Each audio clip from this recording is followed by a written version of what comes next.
Muy buenas noches, estimados televidentes. Estamos dando inicio a la emisión de Aviala Mundo correspondiente a este viernes 23 de marzo de 2018. Como siempre, acompáñenos en los próximos 27 minutos con comentarios y análisis sobre algunos de los hechos internacionales más importantes de la jornada. Vamos ya a dar inicio y comenzamos aquí en el subcontinente suramericano porque durante este viernes en Perú el Congreso de esa nación juramentó como presidente de la nación a Martín Vizcarra, quien era el vicepresidente y además ejercía como embajador en la República de Canadá. Recordemos que esta juramentación viene precedida por la dimisión del presidente elegido hace apenas 20 meses, Pedro Pablo Kuczynski, después del escándalo de los videos en los cuales se constataba que el exmandatario ya había sido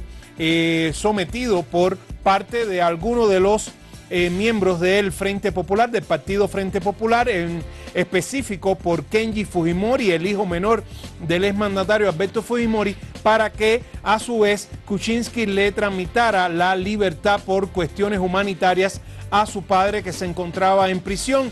De hecho, ya Kuczynski, recordemos, se estaba llevando adelante una moción contra él para que fuera destituido allí en el Congreso debido a las acusaciones de presuntos cargos de corrupción por enriquecimiento que había recibido su empresa particular a través de los sobornos que le había realizado la empresa constructora brasileña Odebrecht entre los años 2001-2006, cuando Kuczynski era ministro del gobierno del exmandatario Alejandro Toledo. Pues bien, durante esta jornada, como pueden ver, el Congreso peruano juramentó a quien tienen acá en sus pantallas, a Martín Vizcarra, quien en su discurso de toma de posición ante un parlamento que realmente está bajo el control de la oposición, le propuso a todos los congresistas un pacto social que comprometa a todos a luchar sin distingo y sin condición alguna contra la corrupción y a impulsar el desarrollo equitativo, democrático e integrador del país. Vizcarra fue incluso muy aplaudido cuando de forma unánime anunció que ninguno de los ministros del gobierno del exmandatario Pedro Pablo Kuczynski sería ratificado. Reconoció Vizcarra que asume la presidencia del país en una situación de inestabilidad y zozobra institucional por los casos de corrupción que acabaron con la gestión de Kuczynski y también porque bajo sospecha e investigado hay un grupo importante de líderes políticos, incluyendo del propio principal partido de oposición, el Frente Popular, que es liderado por Keiko Fujimori, pero que dentro del mismo hay ya una facción que es seguidora de Kenji, el hermano menor de la propia Keiko Fujimori. Al presentar los lineamientos de su gobierno, el nuevo presidente peruano aseguró que el mayor esfuerzo estará en la lucha anticorrupción y que asumirá como tareas centrales las tareas de la educación, la salud pública y también los servicios sociales. Muy importante esta última definición que transmitió el nuevo presidente. Habrá que ver cómo lo ejecuta, qué gabinete armará en lo inmediato y sobre todo qué repercusión tendrá hacia la mayor parte del pueblo peruano, que recuerden que en sondeos previos a esta situación que se ha dado allí en el Congreso, solicitaba que todos los integrantes del gobierno que encabezaba Pedro Pablo Kuczynski estuvieran fuera de la dirección del país a partir de ahora. De hecho, ya Vizcarra confirmó que ninguno de los integrantes de ese gabinete ministerial continuará ni será ratificado. Vamos a seguir en Sudamérica y lo hacemos directamente en Venezuela, porque durante esta jornada el actual mandatario y legítimo presidente venezolano Nicolás Maduro dio a conocer que el país tendrá un nuevo cono monetario con 3 ceros menos en la moneda a partir del 4 de junio del actual año. El mandatario venezolano, acá lo ven en el momento en que estaba presentando los diferentes espécimen de los conos del nuevo cono monetario, precisó que la reconversión monetaria es un hecho al tiempo que mostró estos nuevos billetes que tendrán denominaciones de 2, 5, 20, 50, 100, 200 y 500 bolívares, además de las monedas de 1 bolívar y de 50 centavos. Durante el anuncio que lo hizo desde el Palacio de Miraflores, la sede del gobierno venezolano, Maduro ofreció un balance sobre el primer mes del lanzamiento del petro, la ampliación de su criptodivisa con respaldo en las reservas de oro y dictó medidas para autorizar el uso de la moneda para transar bienes y servicios.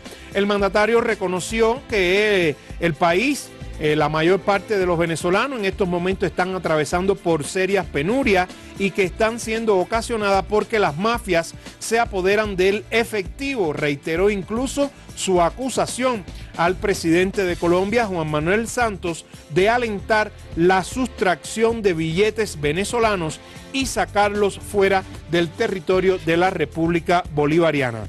El jefe de Estado bolivariano exhortó al Ejecutivo Ministerial a acelerar los mecanismos para establecer el cobro digital de todos los servicios de transporte.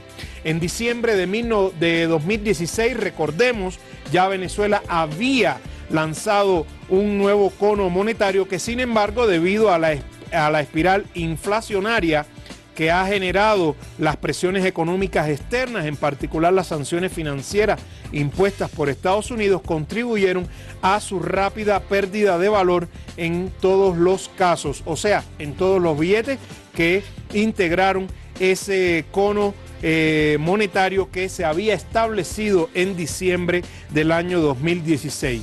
Para el mandatario Maduro es necesario sanear la economía con el nuevo Bolívar soberano, así lo definió, y rechazó las pretensiones de dolarizar la economía del país como propone la oposición del país. Venezuela, así lo aseveró el mandatario venezolano, no será una colonia del dólar. Por lo tanto, pidió el apoyo a toda la conciencia nacional y reiteró que ese 4 de julio comenzará la entrada en vigor de este nuevo cono monetario para mejorar la situación interna de las finanzas del país. Y ya para terminar este primer bloque, aquí mismo en Sudamérica, vamos hasta Brasil, porque durante esta jornada el equipo de abogados de la defensa del ex mandatario Luis Ignacio Lula da Silva, acá ven algunos de los integrantes detrás del propio ex mandatario, alertaron sobre la operación de guerra que se está tramando, así la identificaron como una operación de guerra, incluso a través de los medios masivos, por parte de quienes buscan garantizar el encierro en prisión del líder histórico del Partido de los Trabajadores. El ataque tendría como propósito derribar los votos de varios de los ministros del Supremo Tribunal Federal que la víspera aprobaron por mayoría la admisibilidad del habeas corpus de Lula y que será discutida el próximo 4 de abril. Según el analista político Paulo Moreira Leite, de esta manera, los enemigos de Lula pretenden asegurar que no sea aprobada ese habeas corpus, estableciendo este lenguaje de guerra a través de los medios contra el líder histórico del Partido de los Trabajadores y que definitivamente sea llevado a prisión para así silenciar al exmandatario e impedir su presentación como candidato a las presidenciales de octubre venidero. Aunque la decisión del Supremo Tribunal Federal es provisional, como les dije, el juzgamiento de esa solicitud de habeas corpus se realizará el próximo 4 de abril, el impacto benéfico del resultado de la víspera, o sea, de la votación en la que 7 ministros magistrados votaron a favor de que se admita la solicitud de revisión de ese habeas corpus contra 4 que votaron en contra del exmandatario, implica que se respeten las garantías democráticas y sobre todo que exista reconocimiento al liderazgo político y popular que tiene el exmandatario brasileño. Según varios analistas, esa votación de 7-4 mostró una postura diferenciada del Supremo Tribunal Federal en relación a Lula cuando se compara con la unanimidad en contra del exmandatario que exhibieron tanto el Tribunal Regional Federal de la Cuarta Región en Porto Alegre, que recordemos que incluso extendió la sanción que solicitaba el juez federal Sergio Moro de 9 a 12 años y un mes, y así como el Superior Tribunal de Justicia, que también ha hecho caso omiso a las solicitudes que ha estado estableciendo el equipo de abogados de la defensa del exmandatario brasileño, y sobre todo han hecho caso omiso a la amplia repercusión que han tenido estas decisiones y sobre todo el mayoritario respaldo que sigue teniendo Lula da Silva en las intenciones de voto del electorado brasileño de camino hacia las presidenciales de octubre venidero. Vamos a nuestra primera pausa. Al regreso estaremos con más de la actualidad internacional.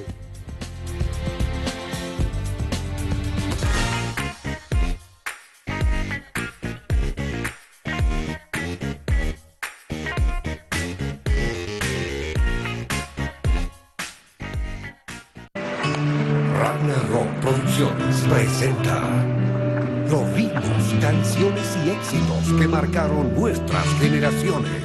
Como nunca antes lo sentiste. La gira Caracas Sinfónico. Viernes 6 de abril, teatro al aire libre, a partir de las 20:30. Venta de entradas, Hotel Euro, Pollos Copacabana, Megacenter, La Jungla, Mega Fashion Manía, Shopping Norte. Reserva 752-42-814. Caracas Sinfónico. Sus canciones marcaron tu vida. Llega el ícono del rock latino, Miguel Mateos, en vivo. Espectacular presentación, 14 de abril, teatro al aire libre, 20 horas. Te lo trae Showtime. Informes 776-420-28. Ciudades infinitas como valles, vivos y muertos se ven iguales. Por un momento creo que siento una luz latir. No tengas miedo, yo cuido de vos. Abya Televisión, un continente de culturas.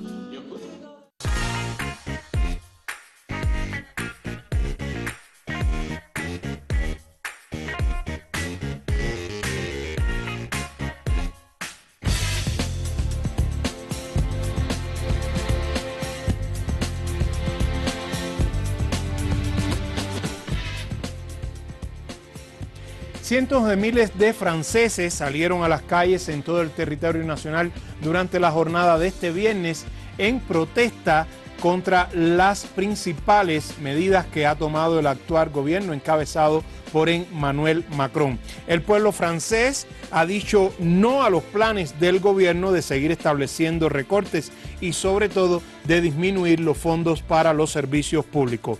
Los principales ejes de protesta resultaron la reforma ferroviaria y las transformaciones previstas en el sector público, aunque también participaron jubilados que se manifestaron opuestos al alza de los impuestos, así como estudiantes que demandaron la derogación de las nuevas reglas de ingreso a la universidad. Los cambios impulsados por el ejecutivo de Macron están lejos de satisfacer a la ciudadanía y algunos llegan a ser catalogados de impopulares. Cerca de 500,000 de franceses se volcaron a las calles, con la particularidad de que en la capital, París, unos 65,000 manifestantes confluyeron en la emblemática Plaza de la Bastilla. Los trabajadores de la Sociedad Nacional de Ferrocarriles protestaron contra la reforma ferroviaria impulsada por las autoridades, considerada el inicio de la destrucción de ese sector modelo del servicio público en Francia. Por su parte, los funcionarios públicos rechazaron los planes de eliminar 120,000 puestos de trabajo y de recortar 60,000 millones de euros del presupuesto destinado a ese amplio sector. La huelga generó afectaciones en diversos sectores como el transporte aéreo, el ferroviario, las escuelas de nivel primario y secundario, las universidades y diversas instituciones de la administración pública. Vamos a seguir en Francia porque durante esta jornada, además de estas amplias manifestaciones y protestas en contra de las medidas y recortes que ha estado llevando adelante el Ejecutivo encabezado por el presidente Macron, se produjo un lamentable hecho y es el primero con magnitud calificada como terrorista durante el actual gobierno del presidente Emmanuel Macron. Los sucesos tuvieron lugar cuando la policía francesa tuvo que abatir a un hombre armado que había tomado varios rehenes en un supermercado de la cadena Super U en la localidad de Treves, en el departamento de Aude.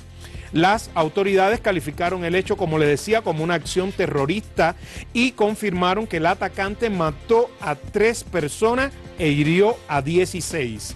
El autor de los hechos fue identificado como Redouane Laddine, de 26 años, de origen marroquí, quien ya era conocido por la policía y los servicios de inteligencia por sus actividades ya rozando el carácter terrorista, al menos por sus actividades extremistas. Según el reporte, el atacante había jurado lealtad al Estado Islámico, el grupo terrorista que ha acabado con desangrando a pueblos del Medio Oriente, del norte de África y también con acciones devastadoras terroristas en varios países europeos. Además, había exigido la liberación del terrorista Salah Abdeslam, el único atacante que sigue vivo que participó en los atentados de París en el año 2015. El grupo terrorista Estado Islámico se atribuyó la autoría de este suceso, lo cual despejó dudas porque ya en videos que se ocuparon en los lugares donde residía este atacante y en otros donde también se había logrado encontrar pruebas de su actividad, se había constatado de que había mostrado lealtad a este grupo terrorista y ya durante el resto de la jornada el propio grupo se atribuyó la autoría y por supuesto calificando al autor, al criminal de este suceso, de estos sucesos ahí en Treves, en ese departamento francés de Aude, como uno de sus líderes, o sea, como uno de sus mártires. Y, por supuesto, es un punto de partida en el cual el actual gobierno francés, encabezado por Emmanuel Macron, tendrá que seguir revisando todo el sistema de seguridad del país, previsión de que puedan ocurrir sucesos similares y sobre todo porque recordemos que los militantes del autodenominado Estado Islámico, Daesh por su acrónimo en inglés, después de las contundentes derrotas que se le han infligido tanto en Irak como en la mayor parte del territorio de Siria, pues han estado saliendo de allá de la región del Levante, retornando en la mayoría de los casos a sus países de origen y precisamente desde Francia se ha podido comprobar que muchos de los que estuvieron en esas acciones terroristas en el Medio Oriente han procedido de países como la propia Francia. Vamos ahora a nuestra segunda pausa. Al regreso estaremos con más de la actualidad internacional, sobre todo actualizando precisamente la lucha antiterrorista en la República Árabe de Siria.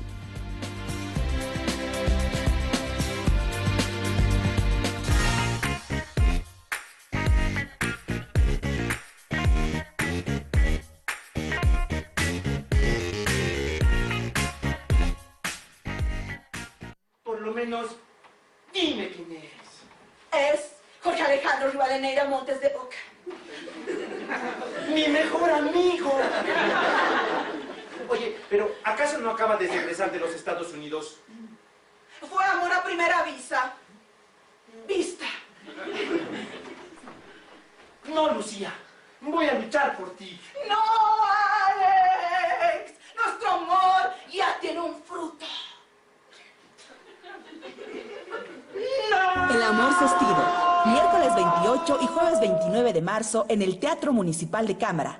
Viernes 30 y sábado 31 en el Desnivel. Te esperamos.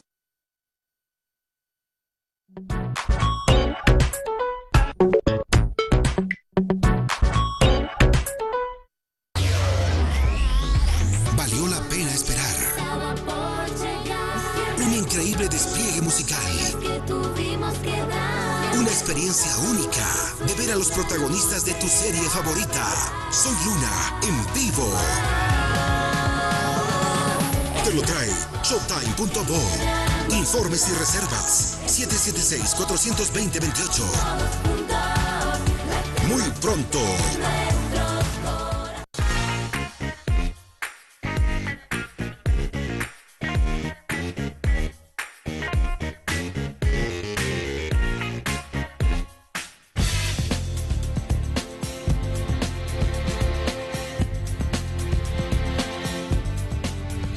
Y como les adelanté, ya para el inicio de este tercer bloque vamos a actualizar la situación en la República Árabe de Siria, donde la ofensiva que ha lanzado el ejército sirio y sus aliados contra los grupos terroristas que controlaban la región de Guta Oriental, situada al este de Damasco, la capital de esa nación árabe. Pues bien, gracias al intensivo operativo que han estado llevando adelante durante las últimas semanas, ya este viernes han confirmado que controlan el 90% de toda esa región, han logrado desplazar hacia puntos ya muy concentrados, reducidos a algunos de los destacamentos de estos grupos extremistas, y en el caso de algunas formaciones llamadas formaciones rebeldes de la supuesta oposición democrática siria, han entrado en negociaciones con el gobierno de Siria y a través de respaldo y mediante el apoyo de Rusia han aceptado ser evacuados junto a sus familiares hacia la región de Idlib, al norte del país. Pues bien, como pueden ver, han continuado la evacuación de civiles que se encontraban atrapados en medio de este conflicto y que estaban siendo utilizados como escudos humanos por estos grupos terroristas, y de paso recuperaron ya los suburbios de la localidad de Jarasta, un enclave muy estratégico situado al este de Guta Oriental, que estaba bajo el control de la banda terrorista Ahrar al-Sham. Por otra parte, la televisión estatal siria anunció que a los llamados rebeldes de la oposición democrática, como les adelanté, había sido facilitada su evacuación junto a sus familiares, y a su vez estos convoyes que ustedes vieron ahí, de camiones con ayuda alimentaria y medicinas hacia algunos puntos donde ya se están evacuando civiles, han podido seguir llegando gracias a los corredores humanitarios establecidos una vez que el ejército sirio ha estado avanzando en el control de la propia región. Hay que destacar que los zapadores del ejército sirio han iniciado una labor titánica de eliminación de explosivos que fueron plantados por los terroristas en esta propia localidad de Jarasta y también en las vías de comunicación que enlazan a diferentes localidades que ya, aunque fueron liberadas, todavía no es fácil su acceso porque precisamente los campos están minados. Así lo ha alertado los diferentes mandos del ejército sirio. Están trabajando en esta labor, mientras, como pueden ver, sigue la ayuda a los evacuados y sobre todo el ejército sirio tratando de facilitar el acceso a alimentos, agua y medicina a aquellos que no se han podido mover por la situación difícil en la que se encuentra desde el punto de vista salud, pero están siendo atendidos en esos lugares gracias a la ayuda que, como ven, está llegando a través de estos convoyes que están siendo organizados por la Cruz Roja y la Media Luna Roja Internacional. Confirmado por parte del ejército sirio y de las autoridades del gobierno de Damasco que el 90% de esa región de Guta Oriental, que estaba en poder de los terroristas, ya está bajo el control de las fuerzas gubernamentales y con ayuda suficiente para todos estos civiles que durante semanas habían estado en una difícil situación. Y bueno, para terminar, vamos a las imágenes del día que llegan desde España, porque durante esta tarde-noche se ha producido una amplia manifestación y protesta de ciudadanos en Barcelona frente a la delegación del gobierno de esa ciudad en protesta contra los encarcelamientos dictados a última hora de la tarde por parte del juez del Tribunal Supremo de España, Pablo Llanera, contra los políticos catalanes Carme Forcadell, Jordi Turull, Raúl Romeva, Josep Rull y Dolors Bassa. El juez Llarena argumentó que existe riesgo de reiteración delictiva y de fuga. Llama poderosamente la atención que en el caso de Jordi Turull se trata del principal candidato para presidir la Generalitat, que es el gobierno autonómico catalán, una discusión y votación que estaba convocada para mañana sábado en el Parlament, que es el Parlamento catalán. Aquí ven las manifestaciones, la imagen de la bandera catalana con un lazo amarillo en solidaridad con los presos políticos que el gobierno encabezado por el Partido Popular de Mariano Rajoy sigue negando, a pesar de que acusa, por ejemplo, a Venezuela y a otros países de tener presos políticos en sus cárceles. Vean la represión contra estos manifestantes allí en las calles catalanas frente a la sede del gobierno, y que por supuesto demuestra que sigue siendo una situación bien difícil, bien tensa. No se ha podido lograr unidad contra la represión. Aquí está escrito en catalán, piden estos ciudadanos que estaban en esa manifestación. No se ha podido conformar todavía el gobierno autonómico allí en Cataluña después de las elecciones que, recuerden, acontecieron durante finales del pasado año. La situación, por supuesto, va a seguir teniendo amplias repercusiones. Estaremos atentos para en próximas ediciones continuar también, cuando sea menester, traerlas acá a nuestras ediciones de Avia Yala Mundo. Como siempre, ya estamos llegando a nuestro final y les invitamos, hoy es viernes, les esperamos el próximo lunes a las 21 horas y que pueden enviarnos sus comentarios, sugerencias e inquietudes a nuestro correo electrónico aviayalatvmundo@gmail.com y seguirnos a través de las cuentas en Twitter @aviayalatvmundo y @jcaviayala. Como siempre, les esperamos acá en Avia Yala Televisión. Muy buenas noches.